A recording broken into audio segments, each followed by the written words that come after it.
salaire des gens. Je suis pas d'accord. Bien, Alexis Corbière, ce matin notre invité, nous suivrons le débat demain à l'Assemblée nationale. Merci beaucoup. Je me tourne vers vous, Nicolas Poincaré. Expliquez-nous, Nicolas. RMC, expliquez-nous. Bien, les manifestations aux États-Unis antiracistes, un épisode qui prouve une fois de plus que les États-Unis souffrent du racisme. C'est une maladie chronique. Un racisme chronique et des inégalités abyssales. Un noir américain vit 3 ans et demi de moins qu'un blanc. Un noir américain a 2 fois de plus de risques en ce moment de mourir du coronavirus. 2 fois plus. Un noir américain a aussi 2 fois plus de chances d'être au chômage. Il gagne en moyenne 2000 € de moins qu'un blanc. Le salaire médian des noirs est de 3300 € contre 5300 € pour les blancs.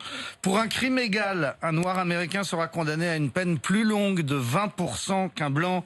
Les noirs ont 6 fois plus de chances d'être incarcérés. Un enfant noir à la naissance a 1 chance sur 3 de passer un jour dans sa vie par la case prison. Et d'ailleurs, 11% de ces enfants noirs à leur naissance ont un de leurs parents en prison. Oui. Sans parler bien sûr. C'est un risque, c'est pas une chance. Ouais. Hein, oui. Ouais, le risque, c'est un risque. Oui. Sans parler des violences policières, on en parlait hier, les victimes de bavures, on a donné les chiffres à population égale. 2 fois plus de noirs que de blancs sont abattus par la police. C'est le pays des inégalités raciales. Les blancs et les noirs vivent à côté mais pas ensemble. Ils ne vont pas dans les mêmes églises. Le dimanche matin, il n'y a pas un noir dans les églises blanches et pas un blanc dans les églises noires. Et c'est comme ça depuis toujours. Le racisme et la ségrégation qui font partie de l'histoire américaine, rappelons-la. Oui, alors et c'est pas de l'histoire ancienne. Hein. Tous les Américains d'aujourd'hui ont un parent ou un grand-parent qui a pu leur raconter ce qu'était la ségrégation, c'est-à-dire que lorsqu'ils étaient jeunes, eh bien dans les autobus, un noir devait se lever pour laisser sa place à un blanc. Jusqu'en 65, à l'entrée des parcs et jardins dans les États du Sud, on pouvait lire interdit aux chiens et aux nègres. Les noirs n'avaient pas le droit de boire dans les fontaines publiques, ni d'entrer dans la majorité des restaurants. Un blanc et un noir ne pouvaient pas partager un taxi. Il y avait des cimetières pour les blancs, des cimetières pour les noirs. Jusqu'en 64, les noirs n'avaient pas le droit de vote. Lorsque les noirs ont enfin obtenu le droit de s'inscrire à l'université dans les années 60, l'armée a dû intervenir à Little Rock pour disperser les étudiants blancs qui bloquaient l'accès. Et James Meterit, le premier noir qui a été admis à l'université du Mississippi, a dû être protégé par la police pendant toute la durée de ses études. En 67, un certain monsieur Loving, qui était blanc et qui vivait en Virginie, a voulu se marier avec son amoureuse qui était noire. Mais comme les mariages mixtes étaient encore interdits, eh bien ils se sont rendus à New York. À son retour, le couple a été dénoncé à la police par des voisins. Dès le premier soir, monsieur et madame Loving ont été arrêtés, jugés et condamnés à 1 an de prison, mais dispensés de peine s'ils acceptaient de quitter l'État. Ce qu'ils ont fait, ils ont ensuite porté plainte et ils ont gagné. C'est le fameux arrêt de la Cour suprême, l'arrêt Loving contre l'État de Virginie, qui a enfin autorisé les mariages mixtes. C'était en 1967. Obama avait 6 ans.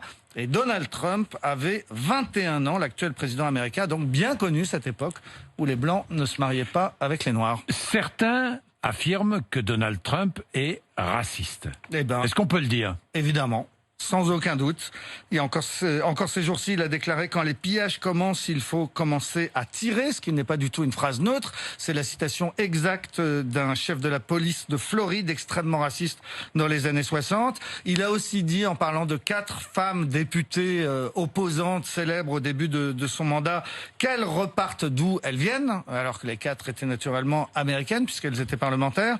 À propos des émigrants mexicains, il a dit pendant la campagne: ce sont des violeurs, même s'il peut y avoir des gens bien parmi eux. Il avait confié à un biographe qu'il détestait l'idée d'avoir un comptable noir. Je hais l'idée qu'un noir puisse s'occuper de mon argent parce qu'ils sont tous paresseux.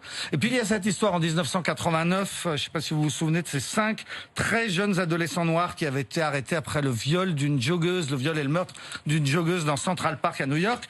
Donald Trump avait alors dépensé 90 000 $ de publicité dans les journaux pour réclamer contre eux le rétablissement de la peine de mort. Finalement, les 5 garçons ont été innocentés et libérés après l'arrestation et les aveux du vrai coupable. Donald Trump ne s'est jamais excusé et aujourd'hui encore, il dit que dans cette affaire, il y avait un doute alors qu'il n'y en a aucun. Et puis en 73, quand il a commencé sa carrière de promoteur aux côtés de son père, ensemble, ils ont été condamnés pour discrimination raciale parce qu'ils n'acceptaient pas les Noirs dans les immeubles qu'ils construisaient. Son père était un ancien membre du Ku Klux Klan, arrêté et condamné pour des violences dans les années 20. Le Ku Klux Klan, vous le savez, c'est la très très violente organisation raciste et suprémaciste blanche. Voilà ce qu'on pouvait rappeler à propos de ce grand pays qui a un lourd passé raciste et un président pas clair du tout. Merci Nicolas Poincaré, il est 7h.